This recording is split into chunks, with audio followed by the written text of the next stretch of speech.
Hello, everyone, and welcome. My name is Daya Rizvi, and I serve as the chair of the Public Relations Committee for the Council for Homeopathic Certification.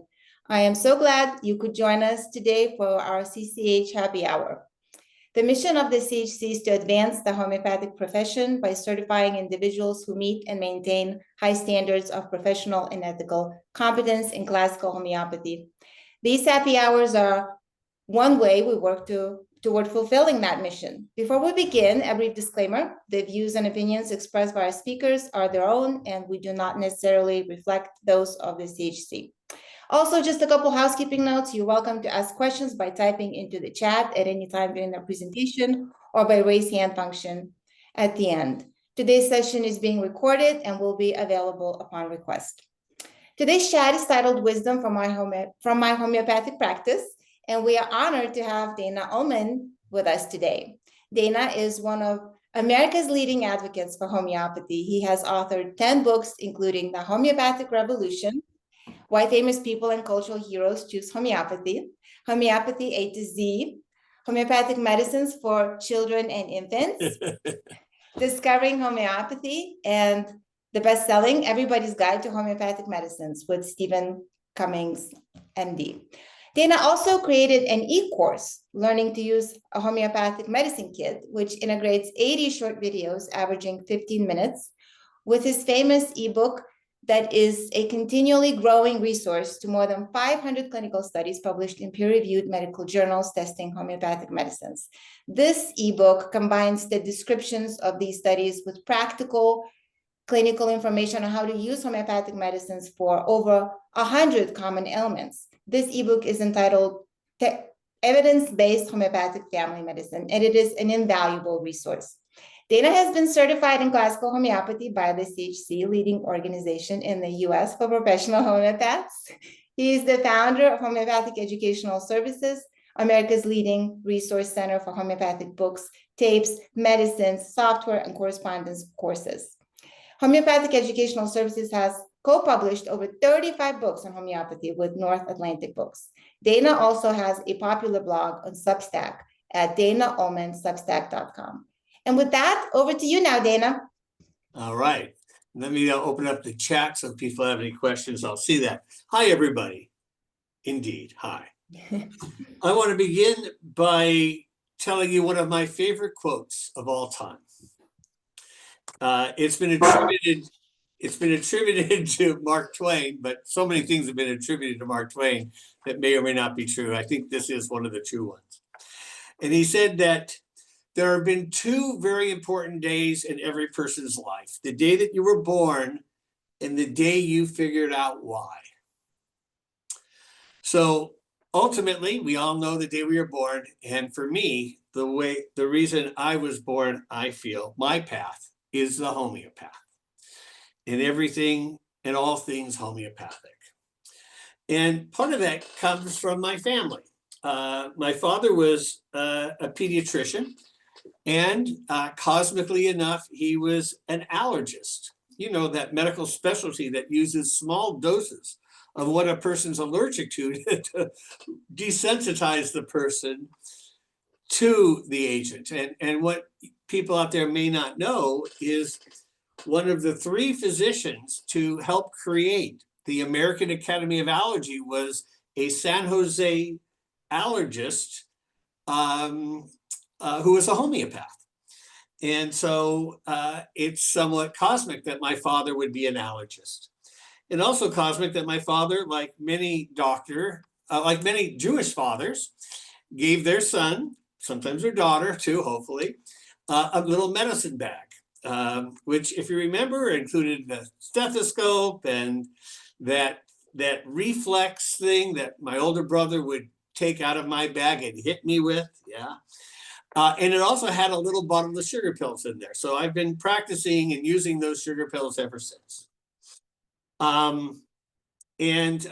Just a little short thing is that shortly after I got into homeopathy, my younger sister was having some serious abdominal symptoms, for which my father took her to 5 specialists and had her undergo exploratory surgery twice with no result.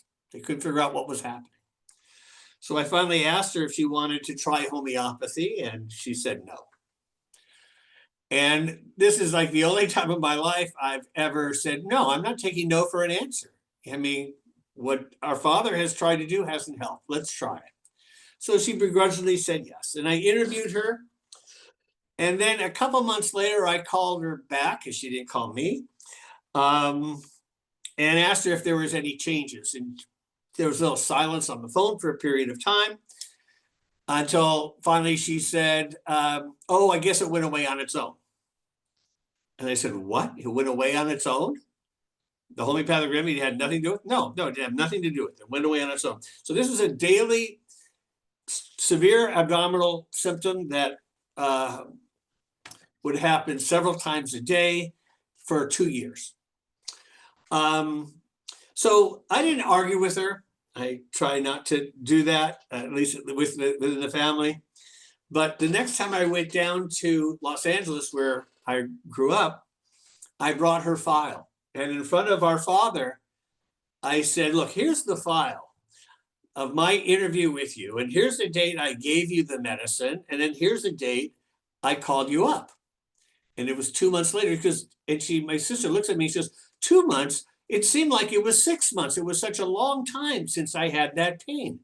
And I said, yeah, probably the moment you took the remedy. So that was very impressive to my father, because here was his own daughter who he knew what health issues she had. And she wasn't getting any help from anything he was doing. And even though belief was clearly not involved here, it had a very powerful effect. Now, the other experience that my father had with homeopathy is being from the Jewish, a part of the Hebrew tribe. Besides having interest in medicine, even before he got into medical school, he was a serious violinist. And as it turns out, the most famous Jewish violinist in the world, in history, was a guy named Yehudi Menuhin. And when I told my father that Yehudi Menuhin was president of England's homeopathy organization in the 1970s and in the 1980s, that really impressed him.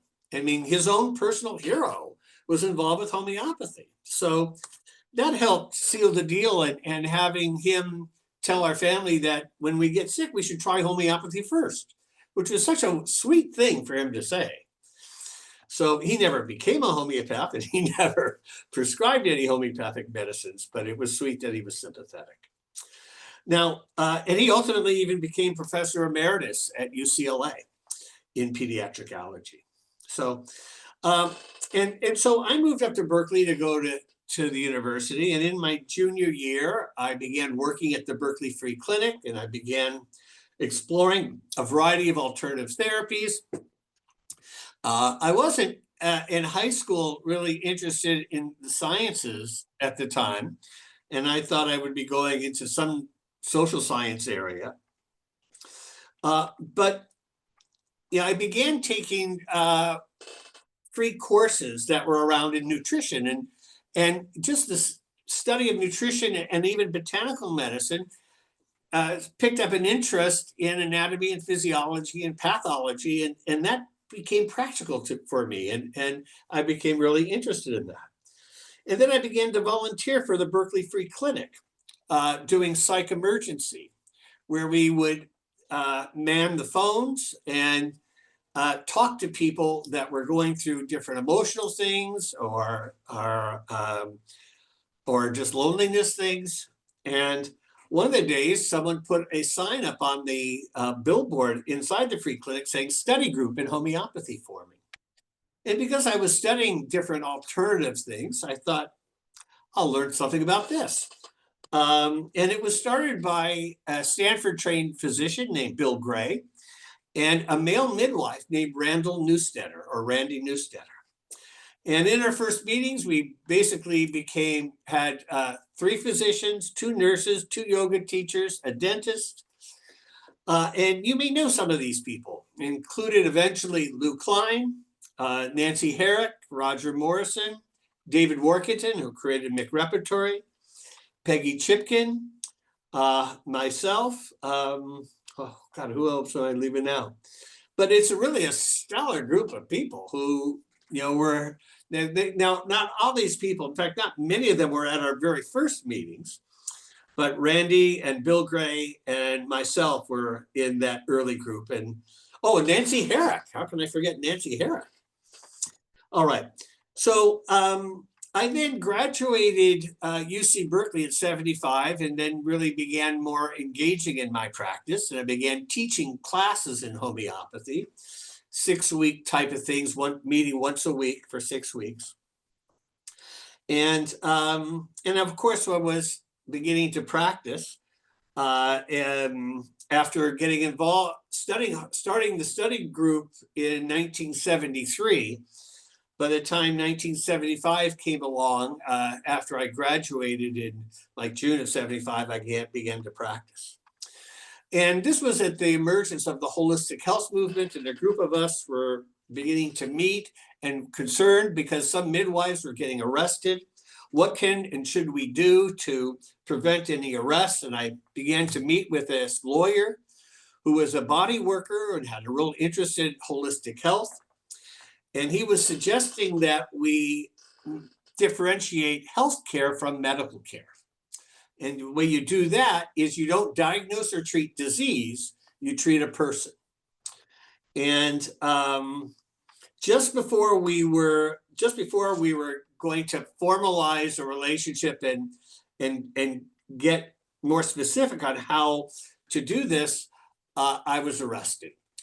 And I was arrested because I lived in a house of 6 people, 4 women and 2 men. And the other man really wasn't eating meals with the rest of us. He was working 9 to 5, and the rest of us were students or activists in some shape, way, or form. And he was a libertarian. I mentioned that because that plays into the story. He was a skeptic of homeopathy, and I offered to do an experiment with him where we would do a proving on him. But he declined. And 2 months after he moved out, he wrote a letter to the medical board saying that this Dana Ullman is preying upon Berkeley types. He was hanging out with people involved in yoga and bioenergetics and the like. And I should be investigated. Now, this is a little unusual for a libertarian to do this because libertarians are against licensure. They're against government regulation. They want government out of people's lives. So it was really strange that he would do this, but that's sometimes when you deal with medicine and or science, and if people do something different from your point of view, it doesn't matter what ethics you have, you're sometimes then against that different point of view. But ultimately, the arrest was, part of my life-changing thing because, and I was arrested of all days on Cinco de Mayo, the 5th of May, which is Mexican Independence Day. And when I announced it to our community, people really immediately got around and we began to organize things. And we organized what was called a holistic health retreat, where 350 people went 2.5 hours outside of the Bay Area to a hot springs, where we had a series of workshops and meals and hot baths. And it was the first time that many of us were naked in front of people in a hot springs type of environment. We ended up doing 3 of these holistic health retreats, and each of these holistic health retreats profited $2,000. So we made $6,000, $5,000 paid my lawyer, and $1,000 we started the first holistic health peer-reviewed journal, which ended up being published by a New York publisher. They set the trial date for April 10th, 1977. Some of you will recognize the day, April 10th. That's Hahnemann's birthday. So the signs were aligning.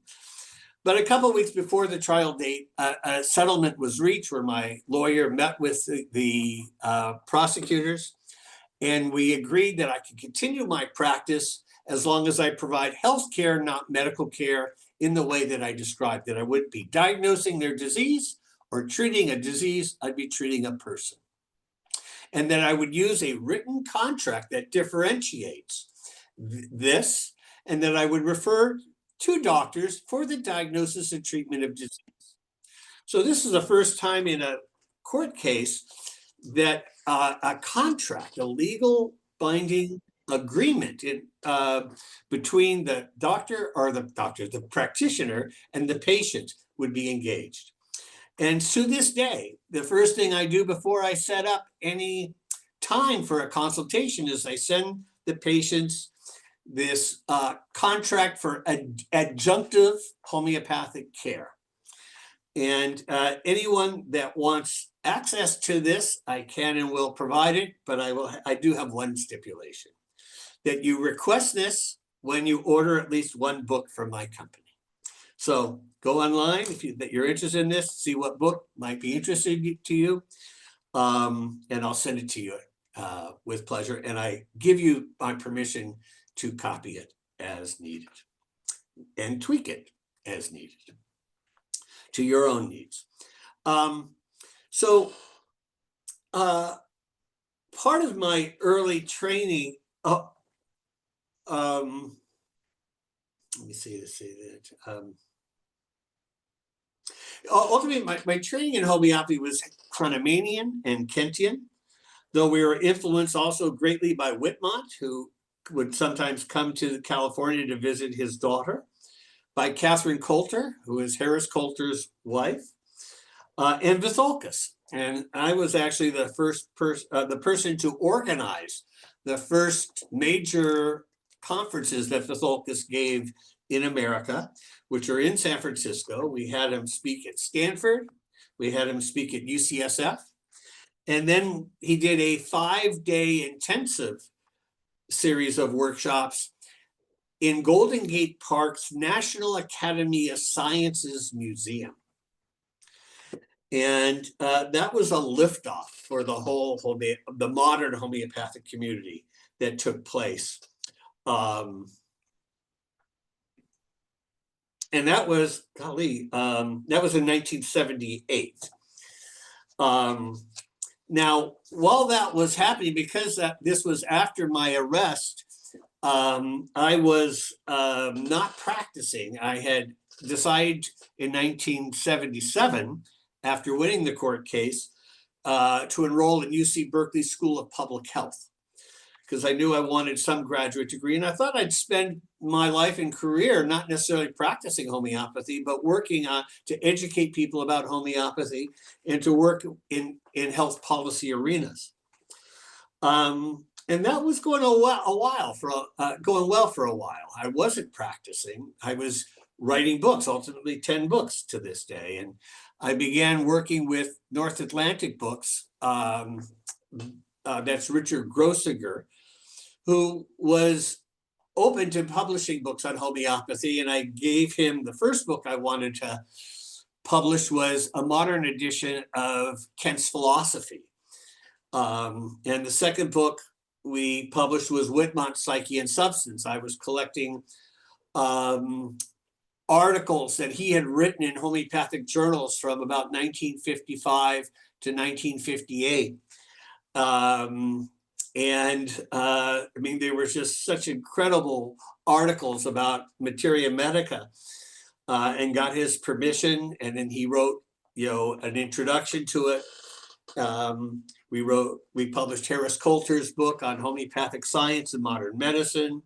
And then Paul Hurstew's homeopathic treatment of children. Eventually Bailey's homeopathic psychology, and Moskowitz's homeopathic medicines for pregnancy and childbirth, and on and on.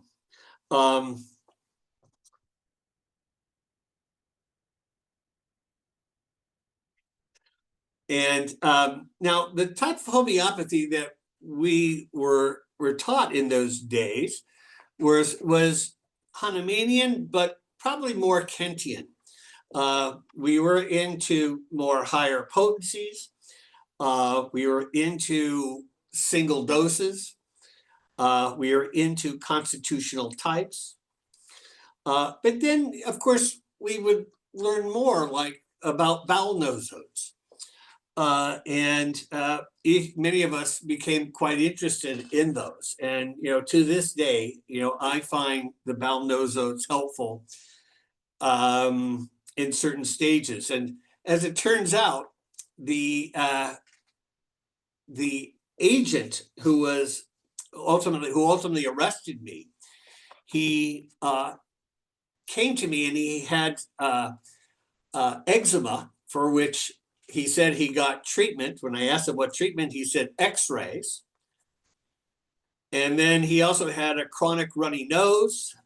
And so I began the case with nux vomica. At that time, we were doing that when a person was commonly using a lot of conventional medicines and it wasn't yet clear what remedy I wanted to give. And he came back a week later. Not a week later, a couple weeks later. And he was at least pretending to have a fever. So I said, well, listen, this might be part of the healing crisis. Come back when you're better. Which I think he was trying to really nail me with having some particular specific symptoms, and I was going to treat them. Finally, when he came back the next time, I ended up giving him a bowel nosode, which is somewhat karmic, I guess, that I gave him a homeopathic dose of shit.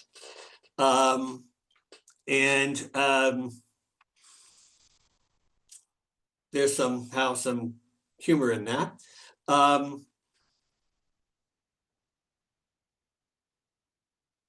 And I knew, I sort of wondered if, this was, if there was any evaluation of me, and if, something much more sinister. But I came to realize that it wasn't, because they didn't list the name of the medicines correctly. So instead of nux vomica, it looked like the word Noxema. So I gave him Noxema. So, they didn't really do a really thorough job of investigating me. They did do some asking around, and they found out that I'm basically a good guy. And at the time, I was charging for the first 2-hour interview $8 to $40 on a sliding scale. So even at that time, I guess that showed that I was not trying to bilk people. Ultimately,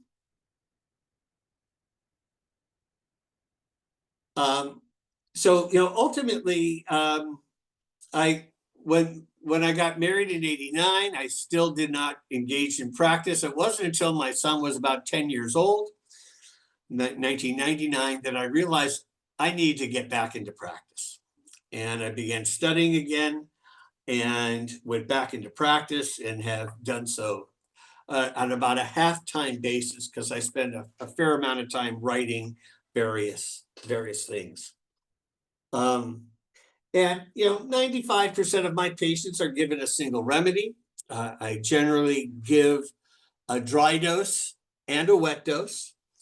And a wet dose is 6 to 12 hours later, where after talking with some Russian scientists who are involved in homeopathic research, they encouraged me to do wet doses by putting a similar number of pellets in 2 to 4 ounces of water, and taking a clean spoon and stirring it for 30 seconds even. And then letting the water sit for at least 2 minutes to allow the breakup, initially the breakup of the nanoparticles of the medicine, and then they would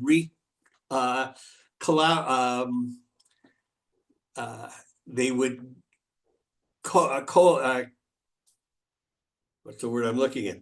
They would come together after 2 minutes. And I have, in my practice, found that some people respond very well to the second dose, to the wet dose. So I've continued to do this. And the only time I tell people not to take the second dose is if there's any particularly dramatic effects that are already taking place in that first 6 to 12 hours. And I occasionally do use LMs, and I'll do them in that similar type of dry and wet dose. And I tend to use an LM if a person is on at least a couple conventional medicines, especially if there's been much steroidal use. I just want to be a little bit more gentle. Now, I don't use LM1 with homeopathic doses of poisons or nosodes, because for those of us, you know that the LM1s are initially a 3C, and then they're diluted once, 1 to 50,000. And I don't want to use a dose of a medicine that of a poison or a nosode that is too low of a potency. And you know, I also am open to using the LMs when we occasionally have patients who are pan-allergic, that they seem to be hypersensitive to a lot of things. And then also, I should say, when I do use a bowel nosode, I do follow those guidelines of not repeating the bowel nosode for up to 3 months. I have from early on used homeopathic software. Most commonly over the last 20 years, Radar. I'm a big appreciator of Robin Murphy's meta repertory. I just find it easy to use, and covering some symptoms that the other repertories don't have. But I can and will use synthesis as well. I perk up on any consultation whenever there's any type of worst sense phenomena, any etiology, a worst sense of particular illness, worst sense of particular emotional, mental thing, worst sense of specific drug use. And I follow what Corey Weinstein, who was one of the other medical doctors of our original Bay Area Homeopathic Study Group, called the tip shot method of prescribing. So, you know, I basically work constitutionally, and but ultimately follow the most recent symptoms the person has. And then how, depending upon how that first or second or third remedy goes, I evaluate it and I put particular interest on whatever new symptoms they have. And I think of myself as the tip shot, where you're finding one remedy here, and then it's another point, one remedy here, and moving towards reducing the layers of disease.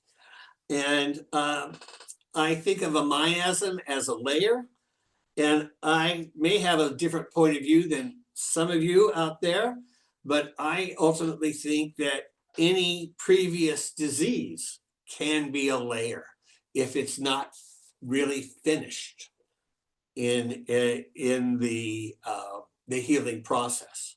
So, I mean, I think it's obvious, but even herpes is a it creates its own disease, and then it's separate from gonorrhea.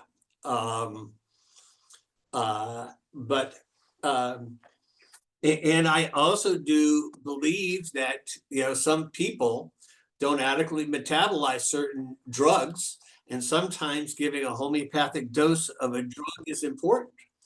So whenever I've had a DES patient, usually a woman whose mother took DES during the pregnancy to reduce nausea, and I've had remarkably beneficial effects whenever I've used homeopathic doses of DES with a patient who is a DES daughter. I've had remarkably good results in treating cancer patients who have undergone chemotherapy or are presently even undergoing chemotherapy. And by giving homeopathic doses of the chemotherapeutic agents, I'm finding that these patients are having virtually no side effects. Now here's where, I slightly go off just one remedy, because sometimes a person's on a couple different chemotherapeutic drugs.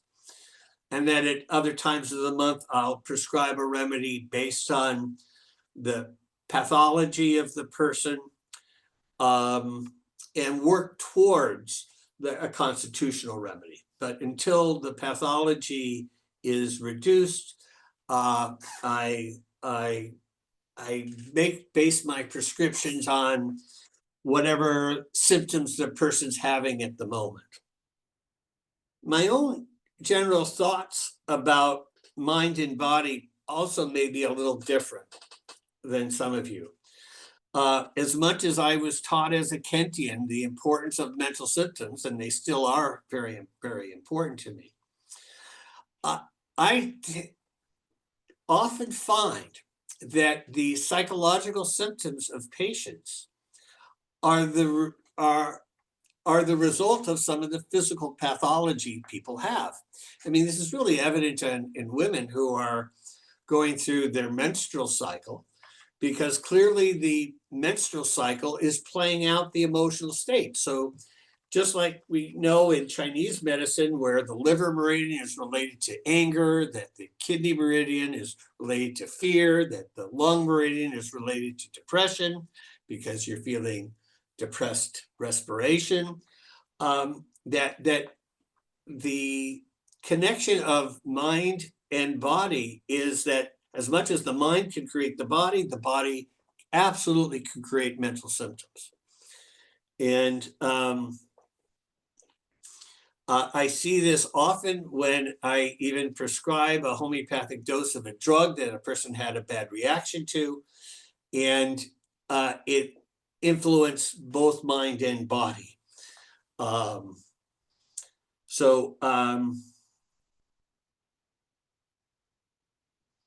When I was talking about the tip shot method of prescribing, I'm reminded of one patient who I've been seeing for about 5 years, and who previously saw another homeopath, a classical homeopath, who was using a lot of the newer medicines. And for a couple years that she was going to this other homeopath, not any remedy was having any effect.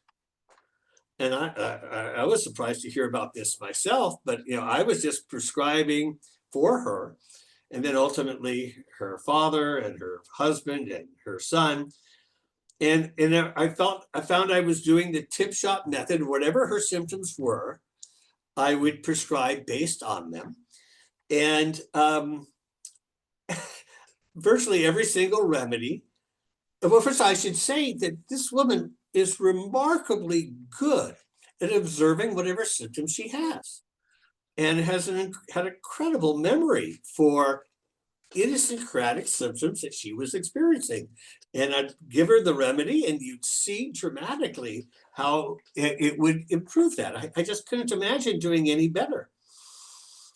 And, it just makes me sense that if she wasn't under homeopathic treatment, I don't think she'd be around today.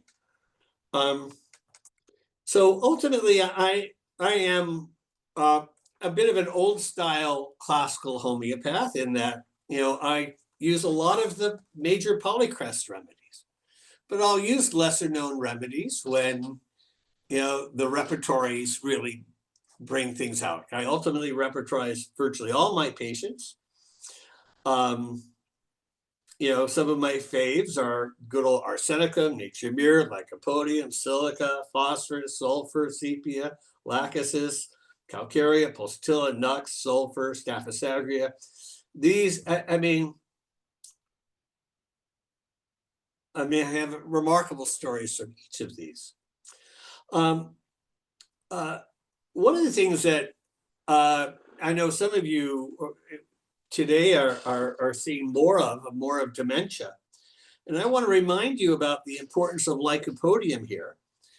And lycopodium is really is made from, we all know this club moss, which is one of the most primitive plants on the planet. And you may not know this, but lycopodium is one of the few plants that absorbs aluminum from the soil, which explains why it is such a flatulent and a medicine, that they're really literally full of gas, because their membranes get dried out, and I'm sure their digestive juices get dried out. And what's interesting to know about aluminum is the third most common element on our planet today. Behind oxygen and silica, aluminum is next. And do you know how many animals incorporate aluminum into their body as an essential element? I bet you many of you know this. It's 0. Because aluminum has the ability to seal pores. That's why it's such a good antiperspirant. But when you take water out of biology, you get geology. That's a meme that I've made up that I think is a very important one. And that's why I am driven literally crazy that so many, 17 vaccines, include aluminum as an adjunctive. And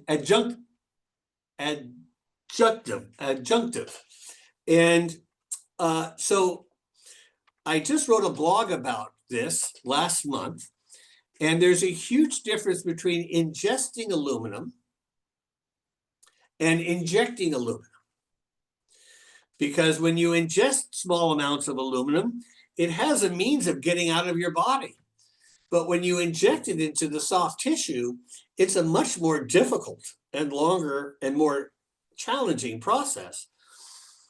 And then there's certain things that we can do that decrease our body's ability to detoxify and reduce glutathione. And Tylenol, no big surprise, is one of those things that reduces glutathione production by something like 30%. So it enables aluminum to stick around in your body for a longer period of time.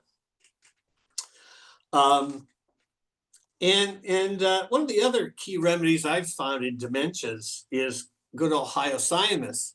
This is about those really more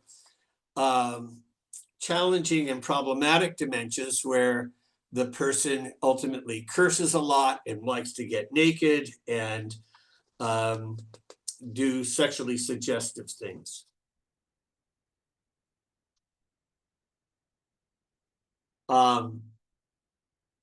I love silica for petite men and women.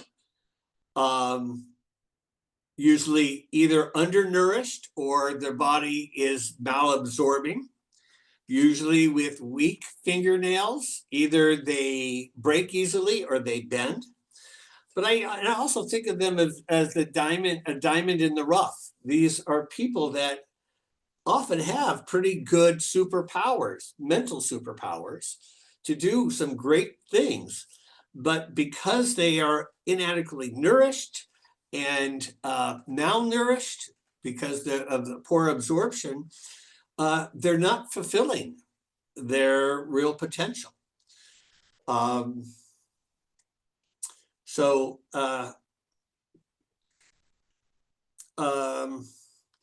And one of the other things that I do recommend that's a bit outside of homeopathy is some nutrition, what I call constitutional nutrition. And so I'm big on medicinal mushrooms, not magic mushrooms, but that's a whole other story, but medicinal mushrooms, because whether they be the chaga, whether they be lion's mane or so many of the others, these are powerful medicines that help our nervous system, that help our immune system. And I'm a big advocate of green powders, the powders that you can use to make smoothies. And they have spirulina and chlorella and wheatgrass and barley grass and this high chlorophyll nutrition is very good for the blood. And I just think that that's really essential. And I'm really big on fermented foods because to me, the whole fermentation process has been a part of our body's nutrition early on, because before refrigeration, so many of the nutrition that people had was creating beers and wines, and because they would, whatever drinks and soups people have would ferment, and that would be useful for our biome and increasing the inner complexity of our organism. And the worst thing about antibiotics to me is they oversimplify our biome. And so that's like having a web that has gaping holes in it. And the more complex the biome, the more complex the web. And what we know about ecology and biology is that a living system is more healthy and sustainable the more complex the biome is. Now, when I was talking about treating patients with cancer, is I basically accept any person that comes to me, because I make it clear that my care is adjunctive to everything that they're doing. I encourage them to go to their doctors. I never tell a person to stop at conventional medicine, though I do ask the patient if one of their goals is to reduce the amount of conventional drugs. And I can and will educate the person about how some of their symptoms are the result of the side effects of the drugs. And that encourages them to do something about it. But I never give anyone a specific protocol for reducing the drugs. That I should say they should talk to their doctor or to do their own research on.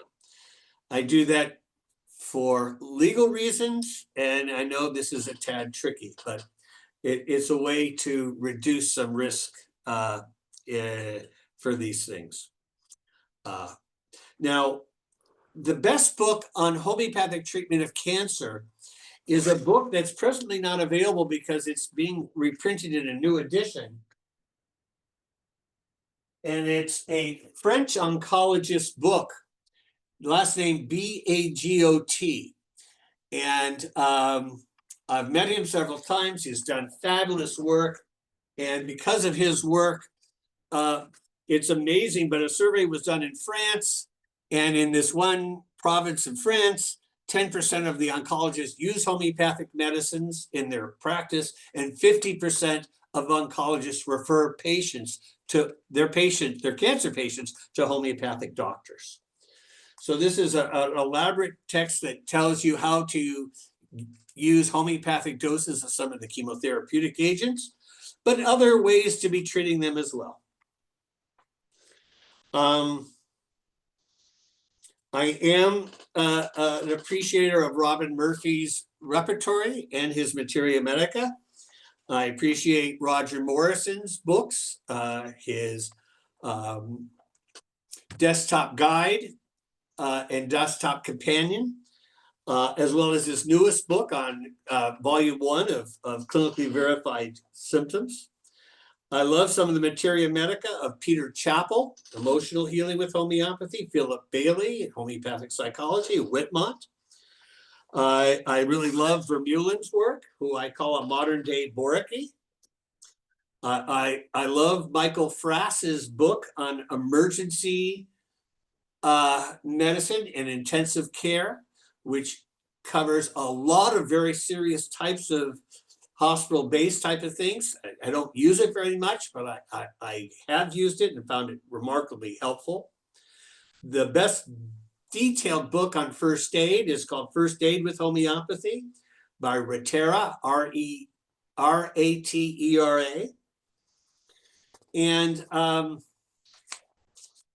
then, some of you may know about this ebook that I've written, which is Evidence-Based Homeopathic Family Medicine.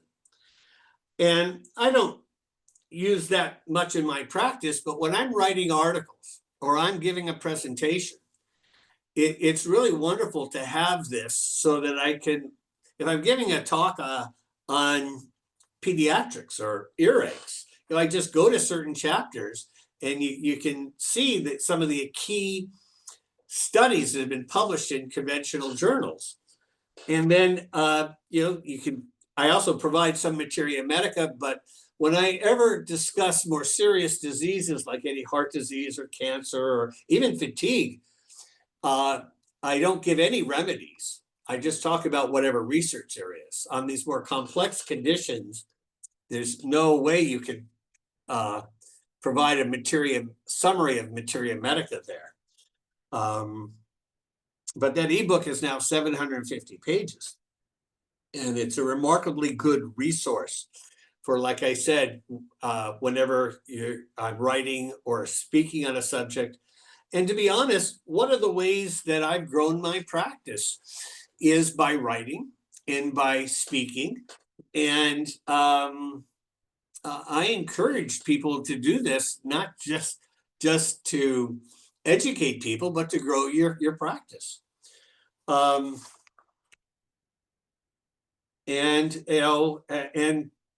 it makes, my writing blogs, a lot easier. Now, I have found, there was a study done with David Riley of Scotland, the respected homeopathic researcher. And he asked doctors in Scotland, what is the most common way that, I got to finish up really soon. What are the most common ways that that you as a doctor change your prescribing from one thing to another? And he says, the two top things are just when a respected colleague of theirs tells them that they've had good experiences with this other treatment. Or secondly, when there's some new research. But more often it's just the influencer that has the effect. And so that's one of the reasons why I ended up writing a book about famous people that used homeopathy, because sometimes, like my father even observed, once he was told that his hero used homeopathy, then it must be okay. Well, there's more I can say, but actually one other thing that I think is very important is I recommend that everyone here sign up on Google for what's called Google Alerts. And you'll get regular, often daily emails. And you do a Google alert for the word homeopathy or homeopathic or whatever other word you want to get. And you'll get an email a day telling you what articles on the internet from any host of different things have used that word. And so you can then see how it's being presented.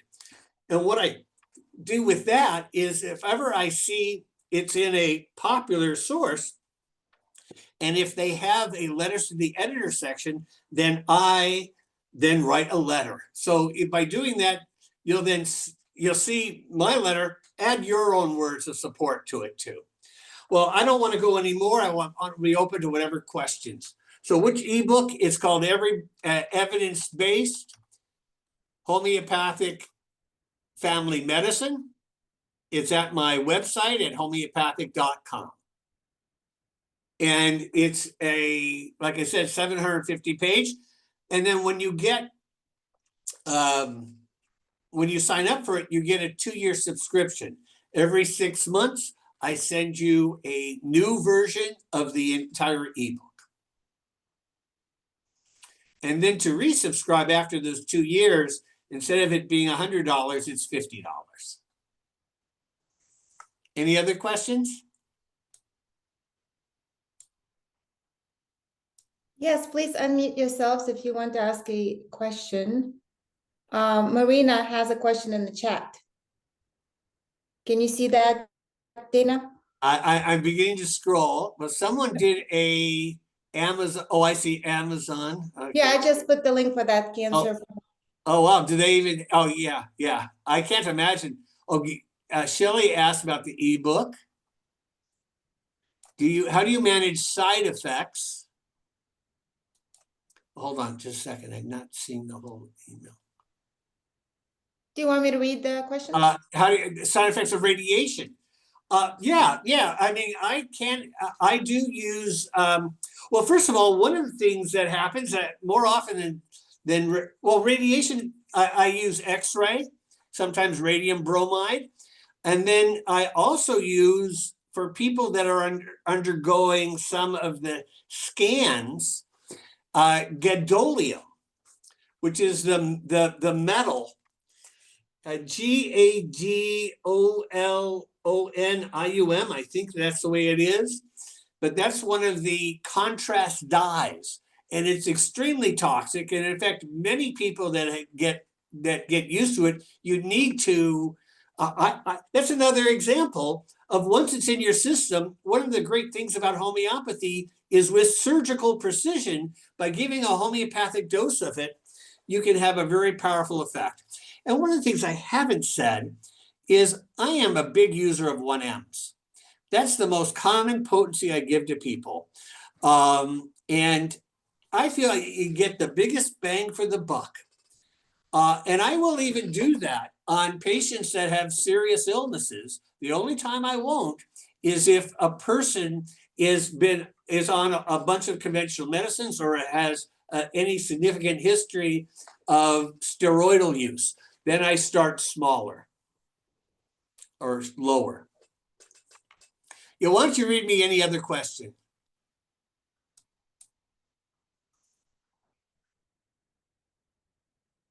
Oh, someone wrote that dye made me sick. That's right. Yeah. Someone else said, yeah, I've used gadolinium. Yeah, plumbum. That's right. Yes, there was one question from Marina. She asked, I am interested in seeing the contract mentioned at the beginning of your talk, and I have just bought one of your books. So what you need to do that is, when you place an order with my company, you're in the order processing cycle, there's a place to put notes. And the notes you would say is, when you place the order for any book, say, send Dana's contract. And then at no additional charge, we'll include that in with it, okay? And if you're not using some type of contract, I highly recommend it. I mean, this sets out certain things about what I will be doing that differentiate what I'm doing from any type of medical care. Now, a contract is just additional evidence that you're acting in good faith.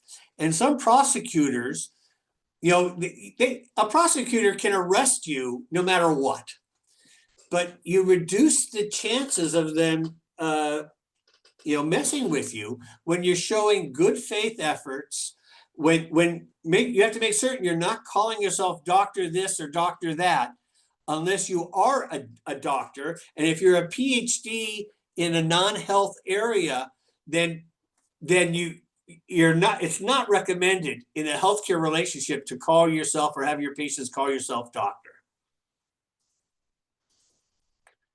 So, I mean, there's certain things you can do to increase the chances of hassle, and certain things you can do to decrease the chances of hassle. So, that's some of my, what I do, and I try to honor.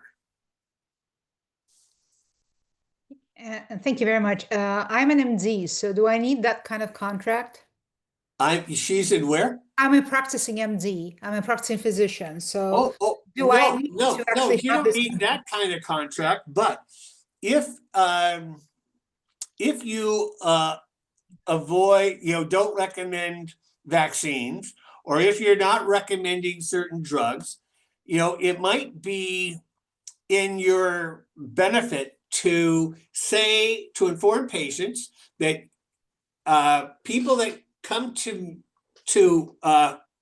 your care should expect a lower use of these conventional drugs. You want them to acknowledge that they're going to you for a different reason than any other medical doctor. And I do recommend even MDs to have a different type of contract, so that depending upon what guidelines you practice under, of to highlight these so that no one can. So here's the problem that could happen. It's not the person in front of you that's the patient that will complain, but if something happens where that patient dies or just becomes no longer communicative, then that person's family member could complain that my brother, sister, husband, wife went to this doctor expecting medical care and didn't get medical care, got homeopathy. And so here is where it's very important to say what that you're doing something different. Thank you. Thank you. Anyone else has a question? Unmute yourself and ask, or I think there's no more in the chat I think we covered all in the chat. I mean, Oh, something new. something about Drew Elmore. Let's see. What's that question? Thank you, Dana. This has been great. I sure appreciate your insights. I practiced close homeopathy in Arizona. And you knew Sarah Murname, I did, and Drew Elmore. Wow, is he still around, by the way? I mean, he used to teach at the Naturopathic School in Portland. Yeah. Yeah, I haven't heard much about, from Here we either of go. those two homeopaths. Yeah, I was able to unmute myself. Hi, Dana. I'm Molly McNally. No, Sarah Berg, well, she got married, and Sarah Murnane Berg passed away about a year and a half ago. And I actually took over her practice. She practiced in Homer. And so I took over her practice. And I work about 70 miles away from Homer, Alaska. Oh. So yeah, so Sarah's left us, but wow, she was my homeopath, she was my teacher, and Dur Elmore has been helpful, and Herskew and your books. Thank you for doing this for homeopathy. Great. Yeah, I hope people will consider subscribing to my Substack. I'm very proud of the information that I provide there. I submit a new article every month, and it's mostly on homeopathy. My newest one is I had a chat with ChatGPT, and I asked him, ChatGPT, if there are any compelling scientific explanations for how homeopathic medicines work.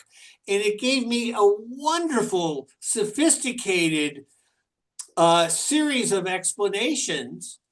And then I because I had written an article, a technical article about different theories about how homeopathic medicines work, I asked then ChatGPT, without saying this was my article, and I said, well, how does this article follow or fit in with this explanation? And it said, well, it does so very well because it integrates several of these things that we understand together. So if you want to read that, that's my newest thing. And I have a lot of backlog there that I've used, and people tend to love. And it's a nice way to grow more understanding about homeopathy. The month before was when I wrote an article about the difference between ingesting aluminum and injecting aluminum, and it was a critique of vaccinations. And believe me, I'm really concerned about vaccines. I do see, and I do find that homeopathic doses of a vaccine are very important. I'll tell you the story of a veterinarian that I was seeing, and I was making a lot of great progress with her. But, she said that, shortly after she started veterinary school, she began getting these panic attacks and heart palpitations. And she's such a emotionally strong person. It was so weird. She didn't understand this at all. She thought, well, maybe this is just because, of the stress of veterinary school. Until finally I realized that wait a minute, what else was going on when you started veterinary medical school? She says, well, I did get a rabies vaccine. I had to get 2 of them, and I got a very bad reaction to them. I said, what? So I ended up giving her a 1M of the rabies vaccine, and that totally got rid of her heart palpitations, got rid of any of her panic stuff. And I just wish I would have come to that a little bit earlier. But she is now becoming a professional veterinarian, a homeopathic veterinarian. And she brought in another woman friend who I've been treating, who's gotten also magnificent results. I've not done the rabies vaccine with her, but she didn't seemingly need that. But this is the best way to create homeopaths, is treating health and medical professionals. I see a few more questions in the chat.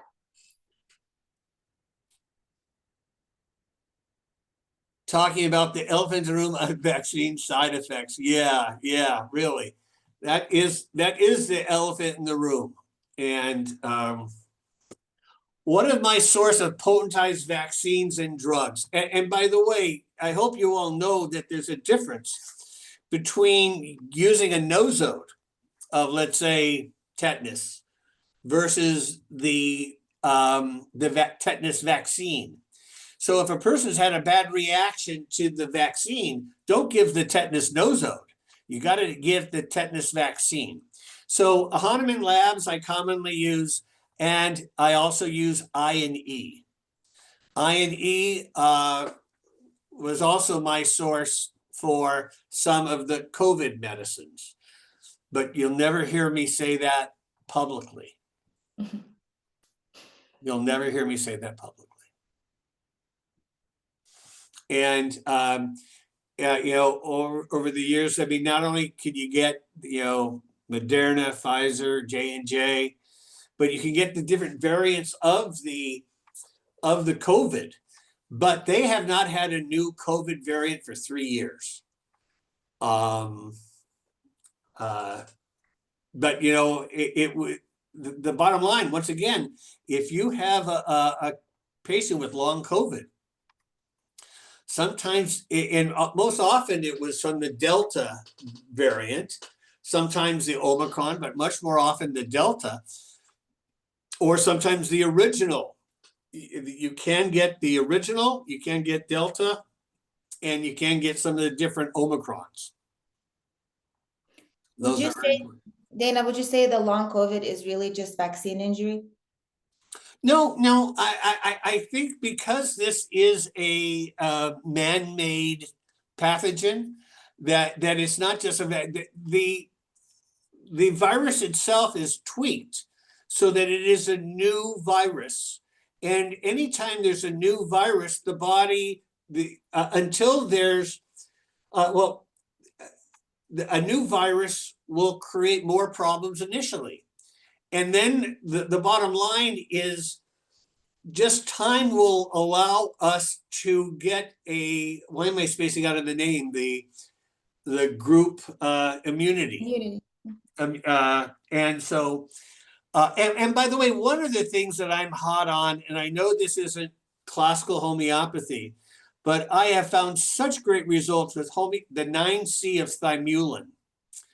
And just to remind you about the physiology of thymulin, thymulin is the hormone from the thymus gland, right behind your chest bone, right near your heart. And thymulin has one purpose, and that's to create T cells. So do you think that thymulin's important in this day and age? Yeah. And in fact, I bet you the majority of people here take the zinc supplement at different times in the winter time.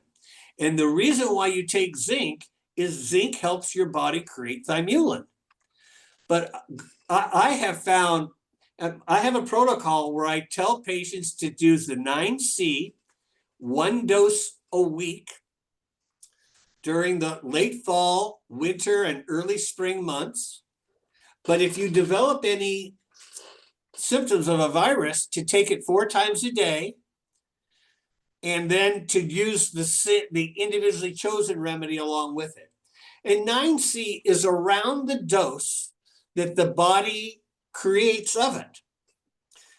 I mean, literally, I've had so many people get some benefits. And for people that are even concerned about the flu, I have a 9C flu protocol that I do.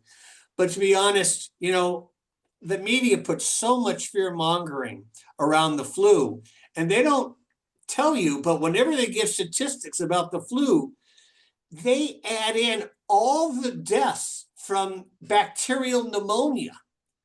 And they say those are flu deaths. Even though the flu is a virus, they say, well, the flu is a virus and it makes you susceptible to other problems. And then they get pneumonia and then they die from pneumonia.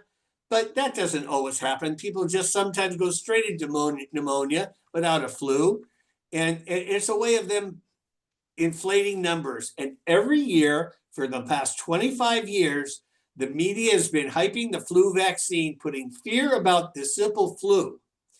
And then they did the same thing with COVID, with the coronavirus. That's really a cold virus.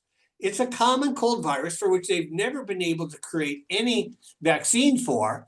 But somehow within 6 months, they created the COVID gene therapy. It's not a vaccine, it's a gene therapy, let's be honest. I see one more question from Susan. Would you consider Thymuline for cancer patients? No, I don't think of it. I mean, I've never tried that said. I mean, I guess one could consider that, but my feeling is that, Kent said, don't say that a person is sick because they have an infection. Say they have an infection because they're sick. So that, I like to give people a metaphor. I said, have you ever seen a mosquito creating a swamp? Do you think that they're engineers where they actually build a swamp? No, what happens is mosquitoes go to swamps because swamps are the perfect breeding ground for mosquito eggs. If the river is raging, then this mosquito eggs break apart and die. Oh, I know you're all sad that baby mosquitoes, aren't able to flourish, but the bottom line is that we get these infections not from the infective agent, but because we become stagnant in some shape, way, or form. Inside of us are breeding grounds for infection. And here's where constitutional treatment is important. Or some type of minor nourishment. I mean, I don't at all think that Thymuline is a simillimum, but it's probably a partial simillimum, provides a partial benefit, which provides a small immune benefit, and then that helps the body begin to overcome the infection. And so sometimes these little efforts are all that's necessary. You don't always have to go so deep all the time. But God bless 1Ms. I mean, if I were only using 30 Cs, I can't imagine that results would be the same. And I got to tell you, every day of my practice, I see about 5 patients. Every day, 1 or 2 has had a dramatic benefit. So not everybody, but I feel we have the best job in the world. It's so rewarding to actually see, because you're not only helping the person there, you're helping their family, you're helping their little community, whatever. And they're just so grateful. That is so true. Anybody else has any questions? Feel free to unmute yourselves and ask. I don't see any more new questions in the chat. But someone said my thought was cancer patients have a lack of effective T cells. That makes me think that maybe I should explore that. I hadn't really thought about that. But we'll see. Okay. Well, nice to talk to you. I hope this is helpful. From one OG homeopath. Yes, thank you again, Dana, for sharing your expertise. This was so good, and your insights are so useful. And thank you everyone who joined us for this CCH Happy Hour Coffee Chat on behalf of the Council for Homeopathic Certification and the PR Committee. We truly appreciate your participation and your commitment to excellence in classical homeopathy. If you'd like, I want to say one last thing too. yes, go ahead. Well, I just want to encourage people to support homeopathic pharmacies and homeopathic book companies like mine or others. Yeah, we can get books from Amazon and medicines from Amazon too. But, you know, whenever possible, we need to support homeopathic companies. We really do need to go out of the way. In fact, many times my stuff is cheaper. I mean, I sell some of stuff on Amazon myself, but at even higher prices than I sell it to my company because they take their 15%. But it is important that we support each other whenever we can. That's so true. That's so true. And if you'd like to support this CHC further, please consider volunteering on the committee here. It's a meaningful way to give back to the profession while also earning CEUs for your certification. Great. So that's another way to support homeopathy. All right. Nice to talk to everybody. Yes. Thank you. Thank you. Have a wonderful evening, everybody. Bye-bye. Bye.